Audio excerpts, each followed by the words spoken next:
Stress ये चीज़ ना एक कॉमन हो गई अभी, मतलब छोटा बच्चा भी बोल रहा है, मेरा 4 साल का बच्चा है, और उस दिन वो बोल रहा था बाबा खूब टेंशन आला है मला. तो आई थॉट कि टेंशन किस चीज़ का है, 4 साल का क्या टेंशन आ गया इसको. तो 4 साल से बच्चे से लेके तो बूढ़े तक पीपल से tension. I am not sure whether tension is same stress और नॉट, बट स्ट्रेस ये बहुत common even in social media. आजकल लोग इसको बहुत यूज़ करते हैं कि यार बहुत स्ट्रेस में हूँ मैं, मेरे को स्ट्रेस आ गया है, छोटी छोटी चीज़ों का स्ट्रेस आता है, सोशल मीडिया का स्ट्रेस आ गया, फॉलोअर्स कम है उसका स्ट्रेस है. तो आप स्ट्रेस के बारे में थोड़ा और जानकारी दीजिए कि कैसे स्ट्रेस. मैं थोड़ा उल्टा बोलना चाहूँगा, स्ट्रेस तो जीवन का अंग है. हर व्यक्ति के पास में स्ट्रेस रहना जरूरी है.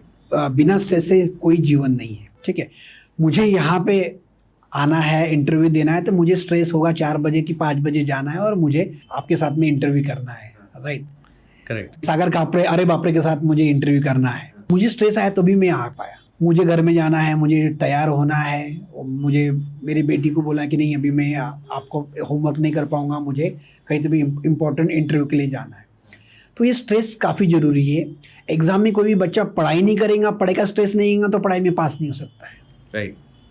तो स्ट्रेस एक माइंड का हिस्सा है, स्ट्रेस एक लाइफ का अंग है. कोई भी व्यक्ति विदाउट स्ट्रेस नहीं, जिसको स्ट्रेस नहीं वो लाइफ नहीं जी पा रहा है. करेक्ट. नंबर 1. इसको कॉमन टर्म में जो बात करते हैं, जो स्ट्रेस बोलते हैं या टेन्शन बोलते हैं, that is not a stress, that is a distress.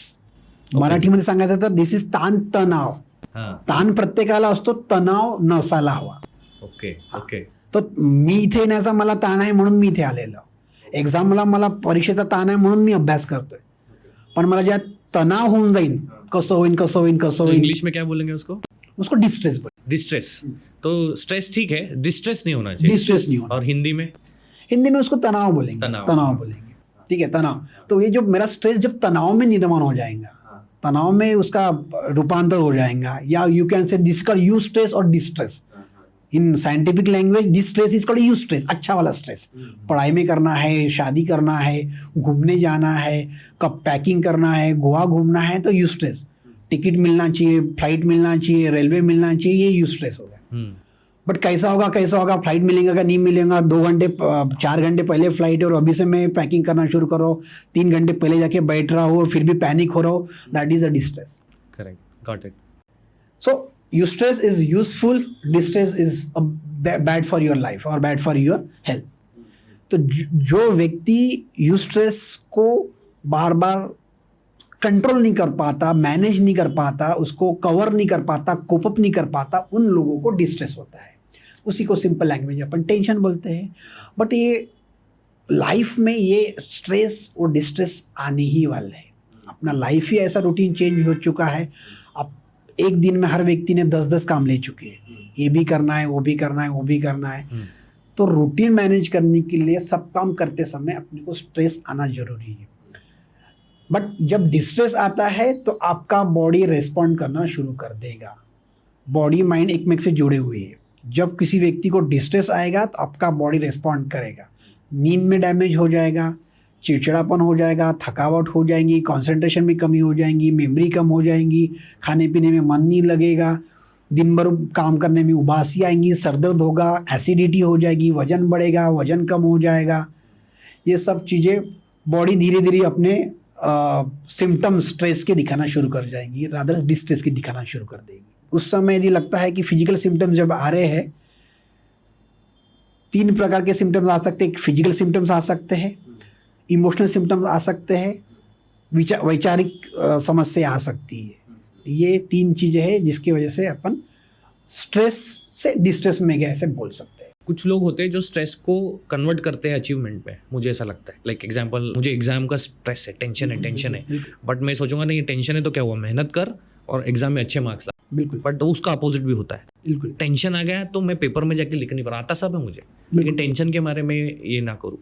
तो उसको ओवरकम कैसे किया जाए? जो पर्सन मतलब जिनमें कॉन्फिडेंस कम है या फिर उनका ब्रेन उनको हेल्प नहीं कर रहा टू ओवरकम द स्ट्रेस और टेंशन, वो लोगों ने क्या करना चाहिए? थोड़ा सिंपल करना चाहूँगा. जिसको स्ट्रेस है या डिस्ट्रेस है, ही शुड बी रिजिलियंट. मैं इंग्लिश के शब्द इस्तेमाल कर रहा हूँ, resilient and mindful. Resilient and mindful काफ़ी नेट में देखा होगा इसके बारे में. आज के लाइफ में जीना सीखो, प्रेजेंट में जीना सीखो. You should be mindful at present.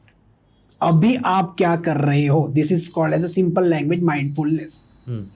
Resilient मतलब हर सिचुएशन को हैंडल करने की एक शक्ति, आइदर यू आप उसको विल पावर बोलो या प्रॉब्लम सॉल्विंग स्किल बोलो या फिर कोपिंग स्किल बोलो।